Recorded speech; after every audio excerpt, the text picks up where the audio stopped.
I think I had this book, the beginnings of this book, sort of at the beginnings of my life. I lived in Hong Kong, which was this absolutely stunning island and a place so full of extremes.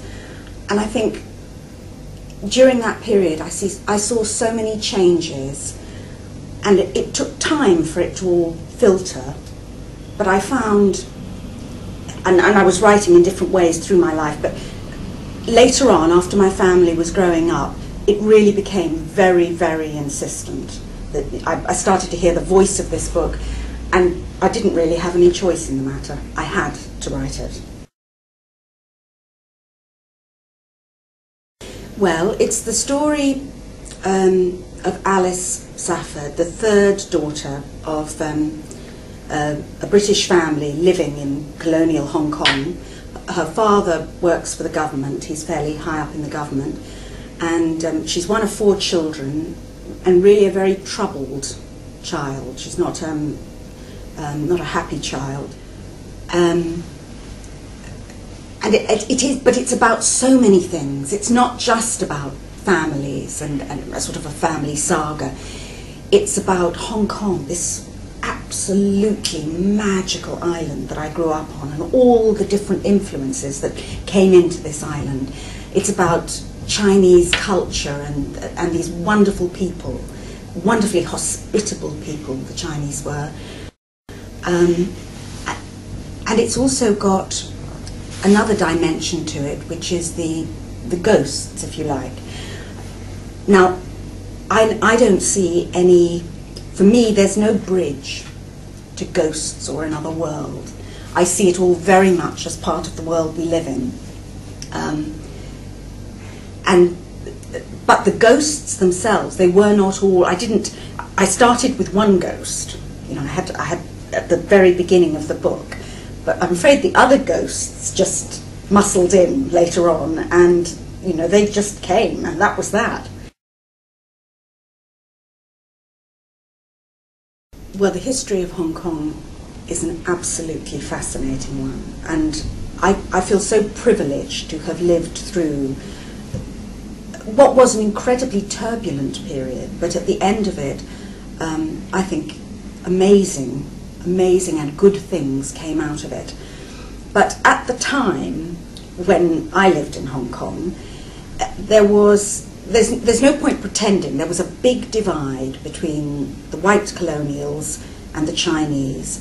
And, you know, generally speaking, the white colonials were very well off, lived on the Peak in fairly luxurious accommodation, and the Chinese, the mass populace of Hong Kong, had a very, very hard time indeed. And it was about that time that Mao Zedong was creating a lot of unrest within China. But there were so many things. I mean, you know, there was the geography of the place as well, this wonderful subtropical climate and typhoons and landslides. And I remember in the field of the flat where we lived, a helicopter landing. We were all watching this helicopter come down with provisions because the Peak was cut off and we had no food.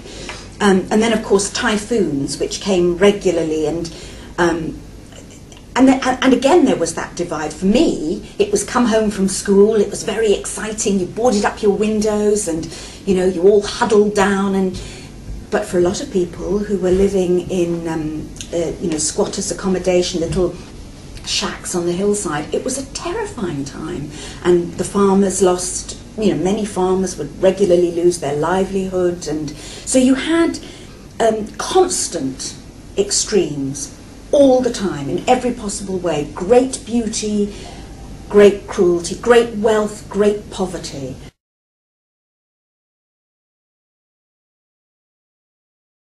Yeah, there were several things I felt about that period of the book.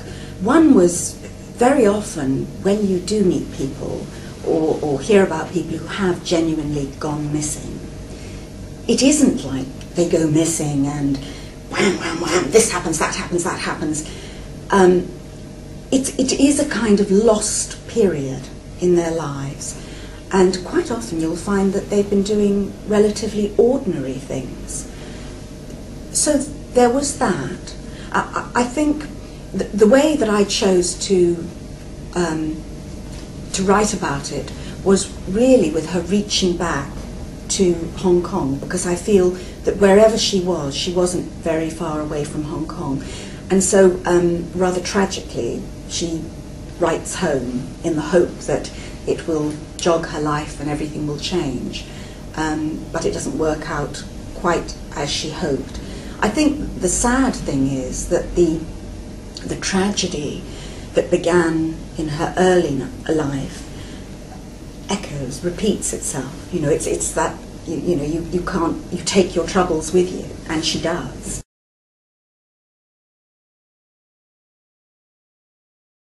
Oh, okay. I am so excited about being the launch title of this new imprint, Blue Door. For me, it's got a very strange association. I mean, Patrick is effervescent about it. Patrick Jansen-Smith, my publisher, is just bubbling over with it. And when he talks to me about the future books that are coming, I find that completely thrilling. The association it has in my mind, he asked me once what it meant to me, Blue Door, the idea of it. And I thought about it. And as a child, I used to have a book called The Blue Day. And it was a book about a doll left in the loft for 364 days of the year. But on the 365th, a bird would come to the doll and take her out, and she would swoop all the way over the world and experience untold things, magical things. Anything was possible. And that's what Blue Door means for me, that anything is possible, that when you open those pages, you're going to go on some wonderful journeys.